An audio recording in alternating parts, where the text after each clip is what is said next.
Understanding having a sore throat, a guide for English language learners.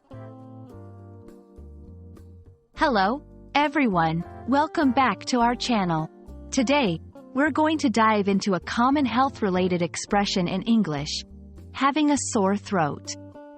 We'll break down what it means, how to use it in conversation, and share some tips on describing this uncomfortable sensation. If you're ready to expand your English vocabulary, especially in health and wellness, you're in the right place. Let's get started. When someone says they are having a sore throat, they're experiencing a pain, scratchiness, or irritation in their throat that often worsens when they try to swallow. A sore throat is a common symptom of various conditions, like a cold, flu, or strep throat. It's a phrase often used in everyday conversation, especially during colder months when these illnesses are more common.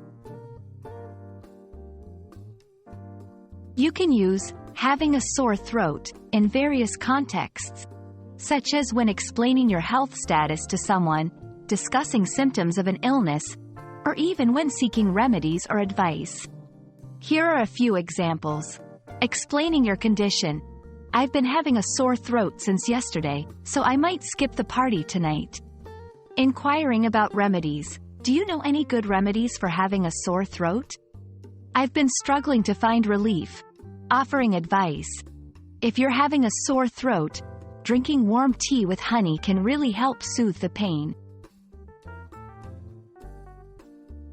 To help you describe your symptoms or understand others better, here are some related phrases and vocabulary.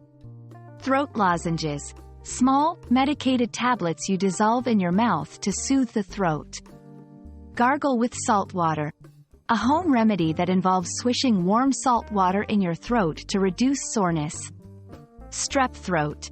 A specific, bacterial cause of a sore throat that often requires antibiotic treatment. Understanding these terms can help you communicate more effectively about health concerns in English. That's all for our exploration of having a sore throat. We hope this video helps you feel more comfortable using this phrase and related vocabulary in your conversations. Remember, knowing how to describe symptoms and conditions is a vital part of language learning, especially when it comes to taking care of yourself and others.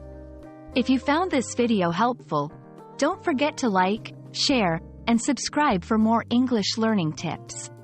Take care, and see you in the next video.